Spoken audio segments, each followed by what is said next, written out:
बात किया जाए आगरा के समय, आप आगरा में हैं, तो यहाँ क्या चैलेंजेस है? क्राइम की खबरें अधिकांशतः आती रहती है, तो क्राइम कंट्रोल करने के लिए क्या कुछ रूट मैप है?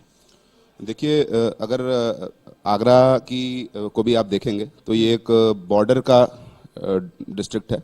दो राज्यों से, मध्य प्रदेश और राजस्थान से आगरा की बॉर्डर लगती है। जी। और लगभग अभी करीब 1 साल हुआ है कमिश्नरेट प्रणाली यहाँ पर लागू हुए, और ये कमिश्नरेट सिस्टम जो है अभी यहाँ पर अपने रूट्स खोज रहा है, अभी इस्टेब्लिश हो रहा है। और पिछले 1 सालों में बहुत मुझे लगता है कि कुछ बहुत बड़े बड़े काम हुए हैं जो लॉ एंड ऑर्डर और क्राइम की दिशा में हुए हैं।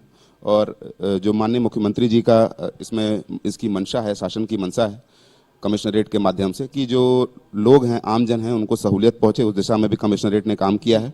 अभी पिछले दिनों मैं एक उदाहरण देना चाहूँगा, ऐसे तो बहुत सारे इवेंट्स हुए। पिछले दिनों एक बहुत बड़ा साइबर फ्रॉड का गैंग हमने पकड़ा यहाँ पर, और उसकी भी बहुत विस्तृत पीसी हुई थी, उसका प्रचार प्रसार भी हुआ था।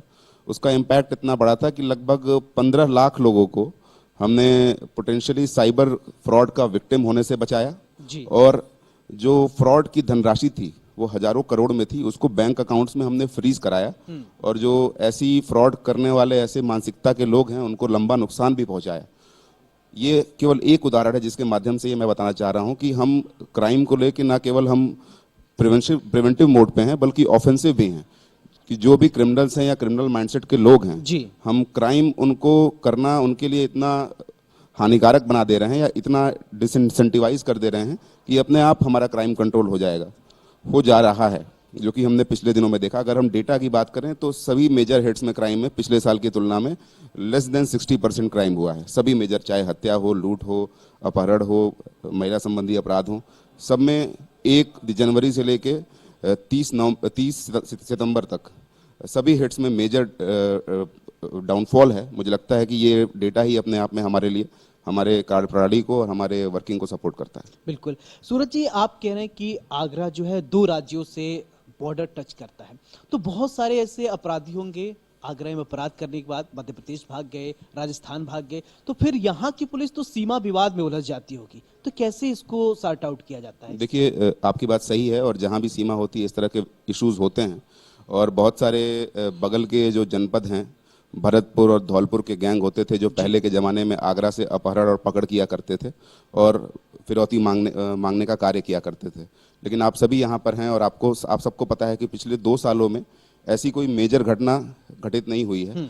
और एक संदेश बाहर के अपराधियों में गया है कि यदि उत्तर प्रदेश में घुसकर वो क्राइम करेंगे तो उनके लिए बड़ा ऑफेंसिव एक्शन हो जाएगा। तो स्वतः वो यहाँ की सीमा में प्रवेश करके कार्य नहीं कर रहे हैं। हमारे पास सूचना भी है, बहुत सारे क्रॉस बॉर्डर गैंग्स एक्टिव भी हैं, लेकिन वो समहाउ आगरा में या उत्तर प्रदेश की सीमा में घुस के कोई इस तरह का कार्य करने की उनके अंदर हिम्मत नहीं हो पा रही है।